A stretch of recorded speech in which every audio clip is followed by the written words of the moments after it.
All right, everybody, we're going to wind down Chapter 1 by doing 1.7, and then Chapter 1 will be done, and I'll be moving into Chapter 3 and hopefully having it ready to go for Monday morning. So as we go into 1-7, just a brief little summary. What we've most recently done in Chapter 1, we discussed absolute value, then we added real numbers, we discussed additive inverses, and we then subtracted real numbers. We've multiplied real numbers, we've divided real numbers, and we've put all of the operations together, and we most recently simplified some numerical expressions using the order of operations agreement. And now the final section 1.7 is twofold. We're going to highlight 3 of the most important properties, and then we're going to conclude with simplifying algebraic expressions. We're going to begin with property number 1, the commutative properties. There are 2 commutative properties, one for addition and one for multiplication. What is the strict definition of commutative properties? It is this: given any numerical expression or any algebraic expression, you can change the order of the numbers that are either being added or the numbers that are being multiplied, and it will not change the answer.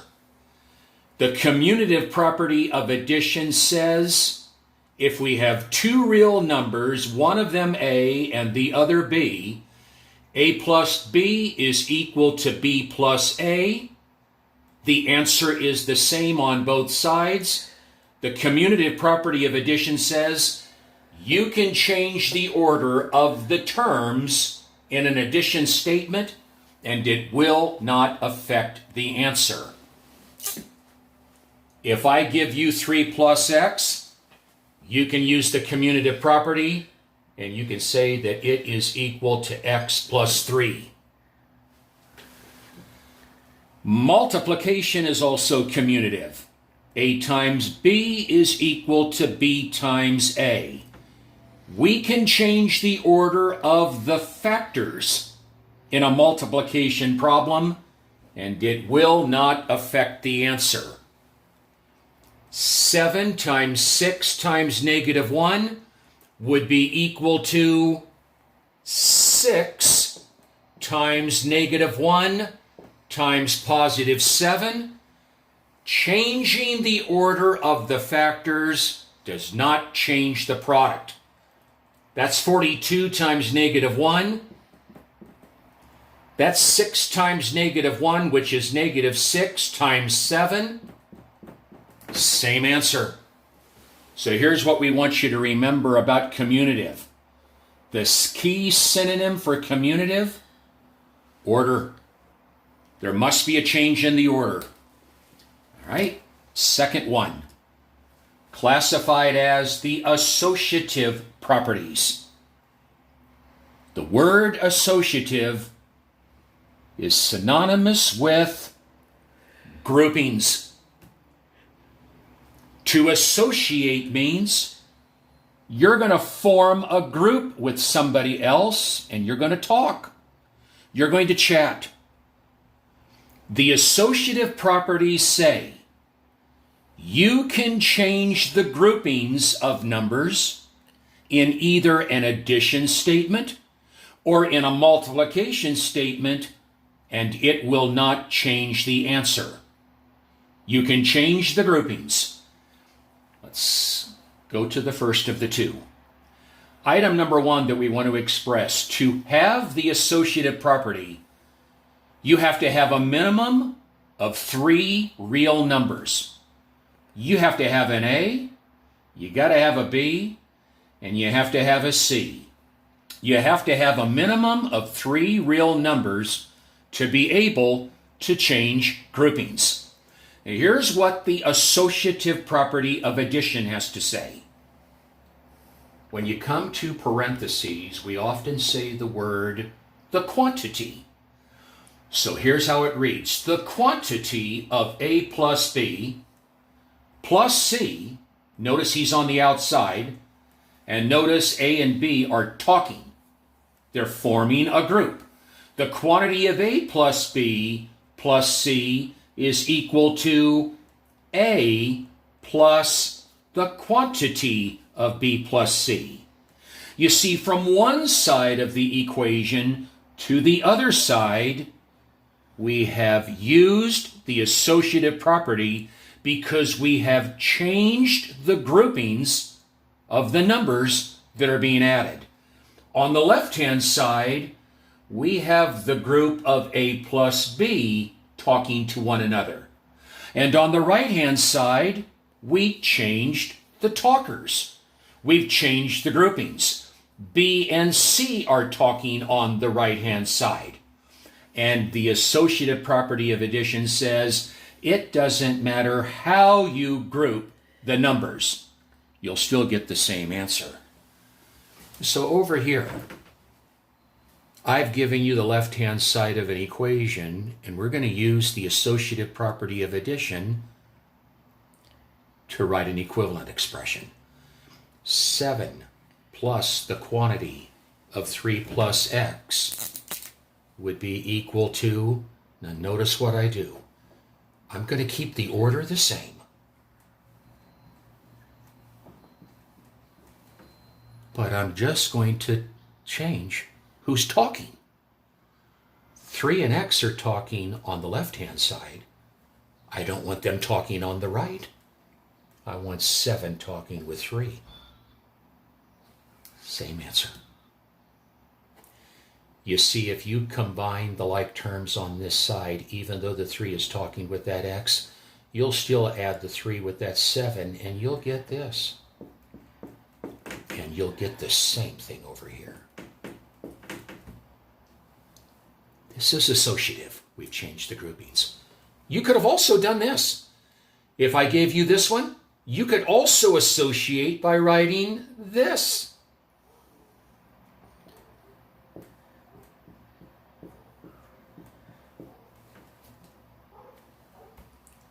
Three and x are talking on the left.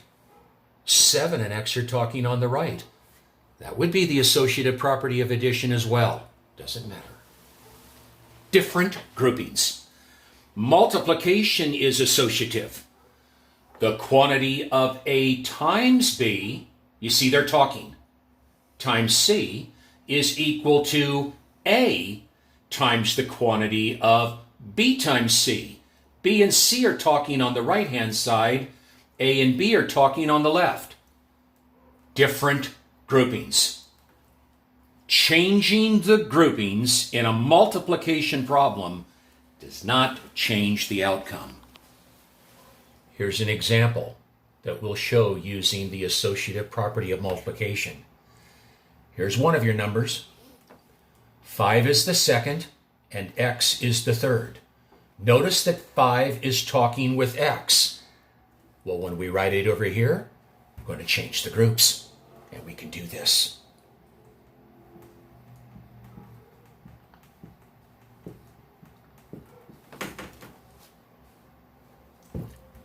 You're going to get a negative 30x on this side, and you're going to get a negative 30x on this side. Same answer, but I changed the groupings, and we can do that. That's the associative. So quick review. Commutative. There must be a change in the order. Associative. There must be a change in the groupings. You have a grouping on the one side, and let's say it houses 7 and 8. On the other side, it's got to be different. It has to be different. Changing the groupings.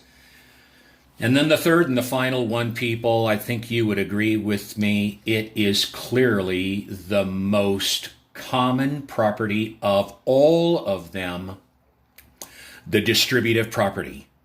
The actual title is, it's the distributive property of multiplication with respect to either addition or subtraction. The top one in blue is the distributive property with respect to addition, and the bottom one is the distributive property with respect to subtraction. And here is the layout, here is the structure of the distributive property. A times the quantity of B plus C. See, it's got multiply with respect to add. A times the quantity of B plus C is equal to AB plus AC. What was done to have it equal AB plus AC? Something that you people are very familiar with, what I'm doing right here. You see the function of the A on the outside? It's called the distributor. And the function of the distributor is it hands itself out. It gives itself out to each and every term that's inside the house. And when it hands itself out to each term, it multiplies itself with each term. So when we distribute, we multiply the A with the B, result, AB. We can then come back and we distribute the A with the C, plus AC. Subtraction, the same thing.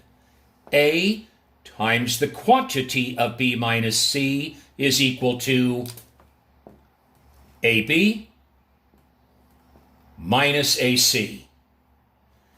The dominant thing, the dominant purpose of the distributive property is to clear parentheses. And that's what's going to happen on these three little problems right here. We're going to simplify, we're going to simplify, and we're going to simplify. Now, I'm not saying you have to show this, but it certainly guides one. And here's what we do. Take the distributor A and multiply it first to this first term. So negative times positive. Negative 6x. Then come back and it's negative 2 times positive 5. And you circle it. You've simplified it. What is the main act of the distributive property? It clears parentheses. You see, there's no more parentheses. Number 2, I'll use the guides. Negative times positive. Negative 12x. Negative times positive. A negative 20y. Negative times negative. A positive 28z. Done. We've cleared the parentheses and we've simplified. What do you believe the reason is for number 3? It doesn't show the distributor, but it's there. You see, what it's really showing as of right now is an additive inverse symbol. But we're going to institute and insert the correct number after that negative sign, and we're going to distribute. This means a negative 1. We're going to insert that 1 in there. And now we're going to distribute. Negative times negative, positive 3x, and negative 1 times negative 4, a positive 4, 3x plus 4, done. That is the key act of the distributive property. Now we're going to move to the last section of 1-7, and that's moving into algebraic expressions.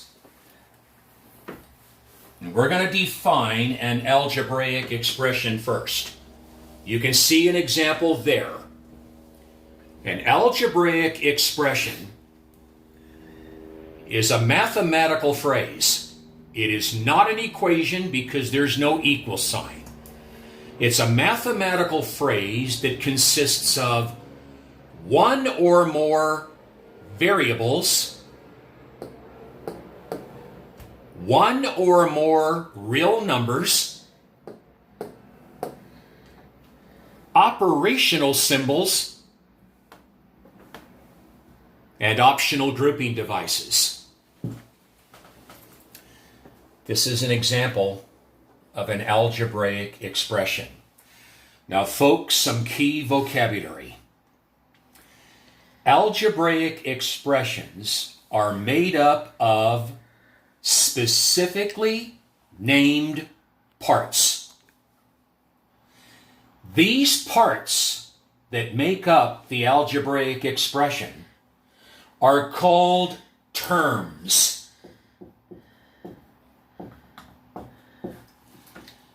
The terms of an algebraic expression are the parts that are separated by either an addition or subtraction sign.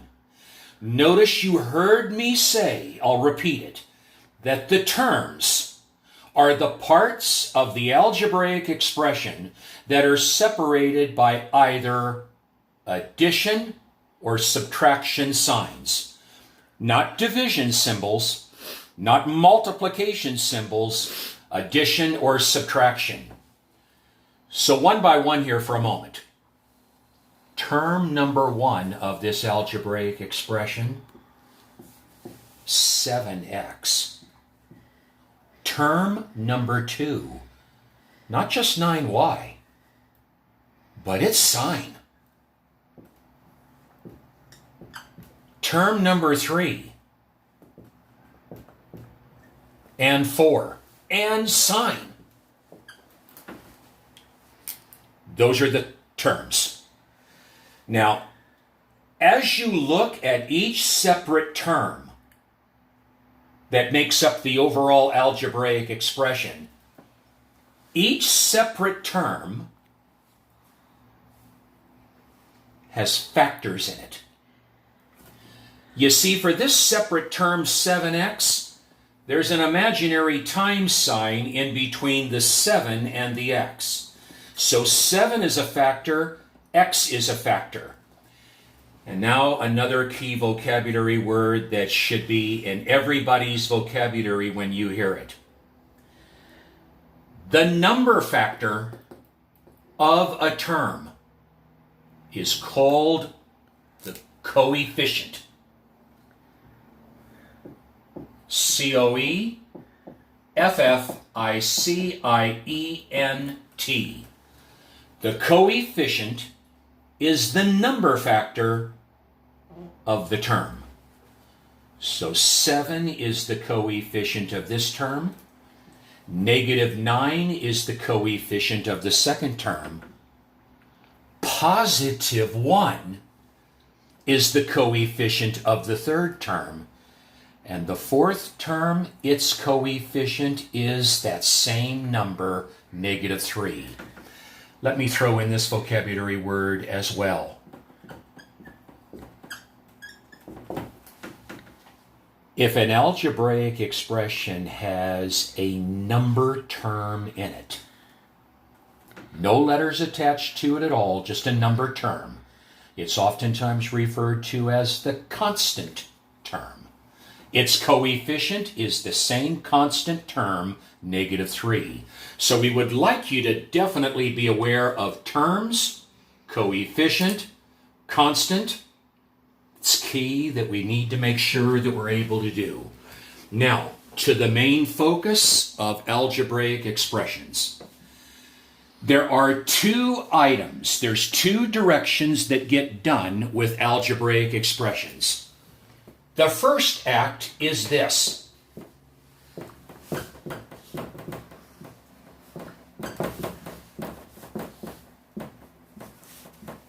Combining like terms. Let me get it up and we'll do it because it's quick. 7x -5 plus 12x squared -14x negative 2 plus x squared. Rule. Like terms are the terms of an algebraic expression that have the same identical variable parts. Not coefficients, same variable parts. The last name of this term is x. It's a like term with this term because his last name is x. These constant terms are like, and these two variable terms are like because they have the same variable parts. When we combine like terms, you simply do this. You add only the coefficients of those like terms. You don't do anything with the variable parts. You only add coefficients. Now, I'm going to suggest the following when we combine these like terms here. We just talked about the commutative property. I would use the commutative property first. And the order doesn't matter, but I'm going to begin off with the variable term of x squared, and I'm going to write this one down first. And then I'm going to bring in his friend. And when I bring in his friend, I'm going to write its coefficient right next to that x squared. Those have been taken care of. Now we'll go to the family of x. Positive 7x, negative 14x. Negative 5. Notice how I'm calling those. Negative 5, negative 2. And now let's combine like terms. Pair number 1. Add coefficients only. Positive 12 plus positive 1. Don't do anything with the variable parts. If some of you were thinking about adding those exponents, that's later on. That's not here. Now the x's. Positive 7 added with a negative 14. Well, you better subtract, and it better be negative. And add the negative 5 with the negative 2, and we have it. And we've done the act of combining like terms. All right? But clearly, the most common use of simplifying algebraic expressions is when we have to clear parentheses. So just want to touch a few of them here. Here's one of them.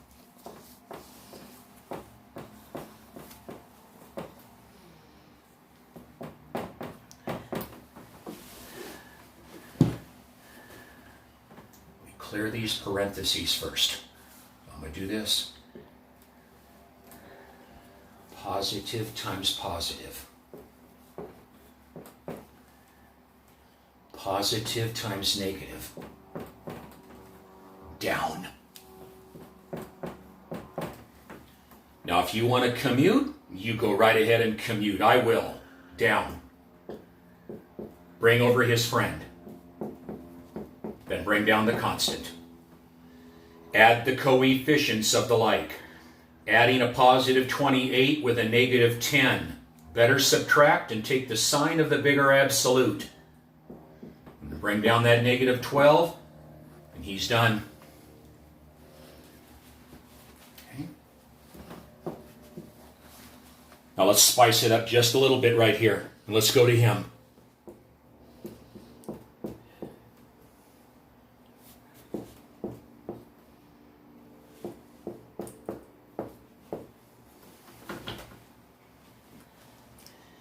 Yes, you follow order of operations. We've got to simplify inside this bracket first. Do not add that 6 and that 4 together. That would be out of the order of operations. You see, you got a times sign right there. And that 4 is going to end up to be a distributor. The distributor is 4, not 10. That's out of the order.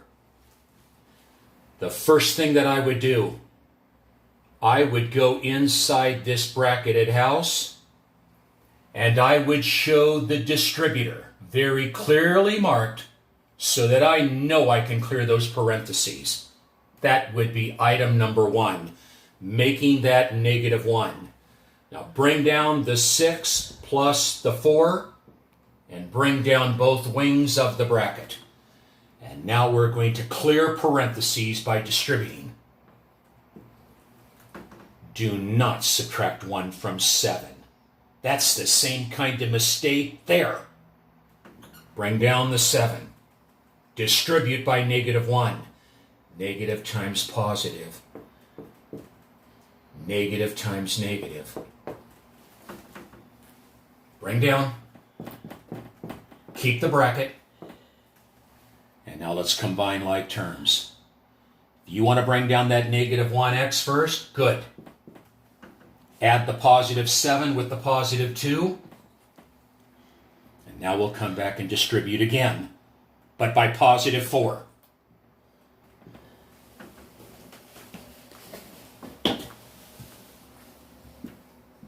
Down. Positive times negative. Positive times positive. Now let's combine like terms. Bring down that -4x if you so choose, because you're the loner. Add the 6 with the 36. Done. Now I'm going to do one more. One more, and we'll call chapter 1 quits. And we'll have it done. 22w squared minus the quantity of 6 plus 5 times the quantity of 2w minus 3 minus the quantity of 7w squared plus 16w. Close it off and close it off with the bracket. Obviously, we've got to take care of this. You survey inside here, just like on the previous one. We want to make sure that we clear this grouping very accurately, and we will if we insert a -1. Don't go adding those. That's out of the order. So here you go. Down. Down. Bring a bracket. As a matter of fact, people, not only would I have inserted a -1 there, I would have put it here too. We're going to need it. Bring down the 6 plus the 5, or bring down the 6. Now let's distribute. Positive 10w. Positive times negative is a -15. See, we got rid of those parentheses. Now we'll get rid of these. Negative times positive. And negative times positive. Come back. Bring down the 22w squared. Bring down the -1. Make the bracket a little bit shorter. And now let's combine some like terms very carefully. I'm not going to do any commuting on this one. There aren't any other w squareds located inside these brackets other than him. So I'm just going to bring him down. But we've got w's. We have a positive 10w and a negative 16w. Let's add the coefficients only. 10 added with a negative 16. A negative 6w. And then the constants. Positive 6 added with a negative 15. Negative 9. Now come back. Bring down the 22w squared. And we'll distribute once more. -1 times negative 7w squared, a positive 7w squared. -1 times a negative 6w, a positive 6w. And -1 times a negative 9, a positive 9. And now finally, let's combine like terms and we'll be done. These like terms are already side by side. Add their coefficients. 29w squared plus 6w plus 9. Done. Chapter 1 done. We'll be moving into Chapter 3, and we'll get this thing taken care of as well. You folks have a good day. We'll touch bases soon. Goodbye.